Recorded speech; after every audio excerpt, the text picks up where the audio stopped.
Bonjour amis téléspectateurs, bienvenue dans cette session d'information politique. Pour commencer, la Force Cori pour un Bénin émergent a présenté hier dimanche son duo candidat, occasion pour Paul Rompert d'appeler à l'unité sincère. Pour les Cori, 2026 marquera le début d'une réconciliation nationale et de la cicatrisation des plaies du passé. Toujours en politique, à Parakou, Nouroum Salim mobilise les jeunes et femmes du premier arrondissement pour l'anclage du bloc républicain.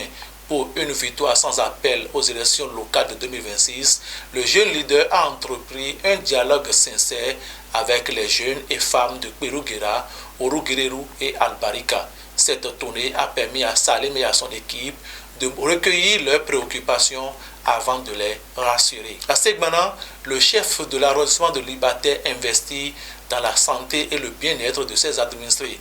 À travers une tournée, il a exprimé sa générosité aux femmes de Sianzi, Kouté et Diapéou. Mieux, il y a Souci Nkakpe, puisque c'est de lui qu'il s'agit, a offert des panneaux solaires au centre de santé de Sianzi afin de permettre au personnel de travailler dans de meilleures conditions. Retrouvons à présent Prunelle Olivia Cablan pour la page sportive. Parlons surtout de l'actualité sportive par la COUF-CAF pour dire que les ambassadeurs du Bénin de Coton FC ont tenu en échec FC San Pedro. En déplacement à Abidjan, le vice-champion du Bénin a obtenu un nul réconfortant pour la suite de la tournée. Le Bénin progresse d'une place dans le tout nouveau classement FIFA Zone Afrique pour le mois d'octobre. Malgré l'humiliation face au Nigeria 4-0, le Bénin grimpe d'un rang passant de la 93e à la 92e place au plan mondial. En Afrique, aucun changement, le Bénin reste à la 20e place. Coupe du monde U20 pour finir, le Maroc s'est imposé 2-0 face à l'Argentine en finale. En remportant cette compétition pour la première fois de son histoire, le Maroc devient ainsi la deuxième nation à gagner la Coupe du monde des moins de 20 ans en Afrique après le Ghana en 2009.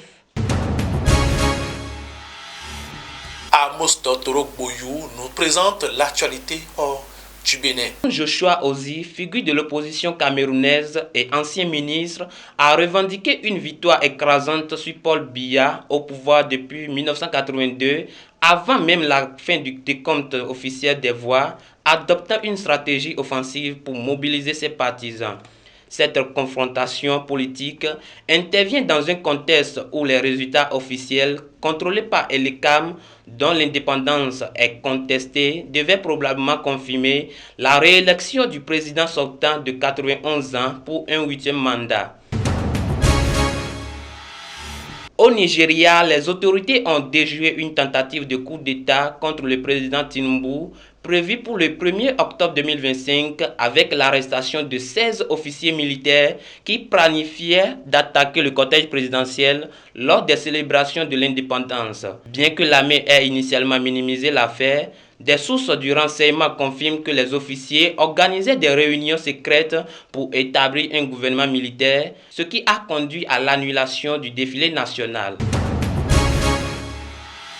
L'Éthiopie a inauguré le grand barrage de la Renaissance du Nil Bleu, un ouvrage de 1,8 km de large et 145 mètres de haut qui doublera la production électrique du pays pour atteindre plus de 5000 MW après 14 ans de travaux. Ce projet stratégique pour l'économie éthiopienne suscite néanmoins de vives tensions avec l'Égypte et le Soudan, qui craignent pour leur approvisionnement en eau car l'Égypte dépendant du Nil à 97%.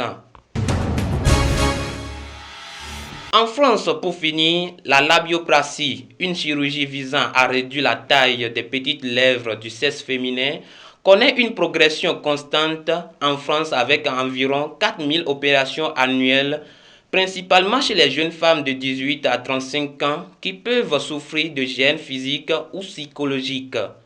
Cette tendance inquiète les professionnels de santé qui dénoncent l'influence de la pornographie et des réseaux sociaux dans la standardisation de l'anatomie intime féminine et appellent à une meilleure éducation sur la diversité anatomique naturelle ainsi qu'à un accompagnement psychologique systématique avant toute intervention. C'est la fin de ce journal du lundi 20 octobre 2025. Merci de rester fidèles au programme de Ducoin Télévision. Bon début de semaine à tous.